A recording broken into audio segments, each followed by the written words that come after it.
ಕನ್ಯಾ ರಾಶಿ ತುಂಬ ಏರುಪೇರು ಏನಿಲ್ಲ. ಯಾಕಂದರೆ ಗುರುವಿನ ಕೇಂದ್ರವು ಹಾಗೇ ಇದೆ, ಶನಿಯ ಕೇಂದ್ರವು ಬದಲಾಗ್ತದೆ, ಸಪ್ತಮಕ್ಕೆ ಹೋಗ್ತಕ್ಕಂಥ ವರ್ಷ. ಸಪ್ತಮದಲ್ಲಿರ್ತಕ್ಕಂಥ ರಾಹು ಷಷ್ಠಕ್ಕೆ ಬರ್ತಕ್ಕಂಥದ್ದು. ಕನ್ಯಾ ರಾಶಿಗೆ ಇಬ್ಬರು ಯೋಗಕಾರಕರೇ, ಶನಿ ಮತ್ತು ರಾಹುಗಳು. ಹಾಗಾಗಿ ಅಂಥ ಚಿಂತೆ ಮಾಡೋ ವರ್ಷ ಅಲ್ಲ. ಗುರುವಿನ ಬಲ ಉತ್ತಮ ಇದೆ. ಸ್ವಲ್ಪ ಪರಿಶ್ರಮ ಜಾಸ್ತಿ ಆಗ್ತದೆ, ತಾಳ್ಮೆ ಇಟ್ಕೊಳ್ಳಿ, ಎಲ್ಲ ಒಳ್ಳೆಯದಾಗ್ತದೆ. ವರ್ಷವೂ ಉತ್ತಮವಿದೆ. ಗುರುಗಳು ಅಂದರೆ ಇಷ್ಟ ಗುರುಗಳು, ಗುರುಪೀಠಗಳು ನಿಮಗೆ ಸಂಬಂಧಪಟ್ಟಿರ್ತಕ್ಕಂಥದ್ದು ಕನ್ಯಾ ರಾಶಿಯವರು ಮತ್ತು ಗಣಪತಿ ಸೇವೆ, ಇದನ್ನು ವಿಶೇಷವಾಗಿ ಆರಾಧನೆಯನ್ನು ಮಾಡಿಕೊಂಡು ಮುಂದೆ ಹೋಗಬೇಕು.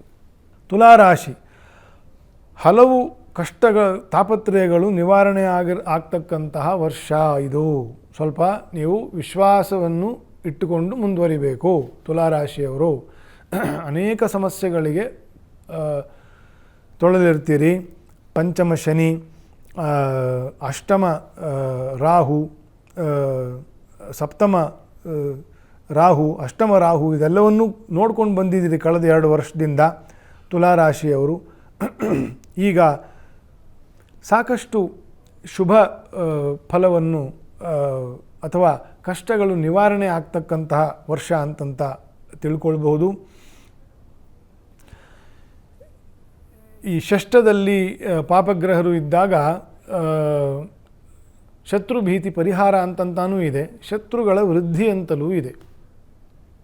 ಹಾಗಾಗಿ ಯಾರ್ಯಾರದ್ದು ಷಷ್ಠೇಶನು, ಷಷ್ಠಪತಿಯು ಬಾಧೆಯಲ್ಲಿರ್ತಾನೋ ಅಥವಾ ಯೋಗಕಾರಕಲ್ಲಿರ್ತಾನೋ ಹಾಗೆ ಅವರವರ ಫಲ ಆಗ್ತದೆ ಅಂತಂತ ಇದು ಜನರಲ್ ಪ್ರಿಡಿಕ್ಷನ್ಸ್. ಇದು ಇಂಡಿವಿಜುವಲಿ ನೀವು ಅದನ್ನು ಸ್ವಲ್ಪ ಸರಳವಾಗಿ ಅರ್ಥ ಮಾಡ್ಕೊಳ್ಳೋಕ್ಕೆ ಪ್ರಯತ್ನ ಮಾಡಬೇಕು. ಹಾಗಾಗಿ ಕೆಲವುದನ್ನು ಗ್ಯಾಪ್ ಕೊಟ್ಟು ನಿಧಾನಕ್ಕೆ ಹೇಳಲಿಕ್ಕೆ ಪ್ರಯತ್ನ ಮಾಡ್ತಾ ಇರ್ತೀನಿ. ಷಷ್ಠದಲ್ಲಿ ತುಲಾರಾಶಿಯವರಿಗೆ ರಾಹು, ಹಾಗಾಗಿ ಅದು ದೋಷವೇ, ಆದರೆ ಎಲ್ಲರಿಗೂ ದೋಷ ಅಲ್ಲ ಅಂತ ಅರ್ಥ. ಪಂಚಮ ಶನಿ ಪರಿಹಾರ ಆಗ್ತದೆ. ಷಷ್ಠದಲ್ಲಿ ಶನಿ ಹೋದಾಗ ಕೆಲವರಿಗೆ ಅಧಿಕಾರ ಪ್ರಾಪ್ತಿ ಆಗ್ತದೆ. ಈ ರೀತಿ ಕೆಲವರಿಗೆ ಇದ್ದ ಅಧಿಕಾರವು ಇನ್ನೇನೋ ಹೋಗಿ ಬೇರೆ ಯಾವುದೋ ಲೈನ್ಗೆ ಹೋಗುವಂತೆ ಆಗ್ತದೆ. ಶತ್ರುಗಳ ವೃದ್ಧಿ ಆಗ್ತಕ್ಕಂಥದ್ದು, ಈ ಥರ ಎಲ್ಲ ದೋಷಗಳು ಕೂಡ ಬರಬಹುದು ತುಲಾರಾಶಿಯವರಿಗೆ.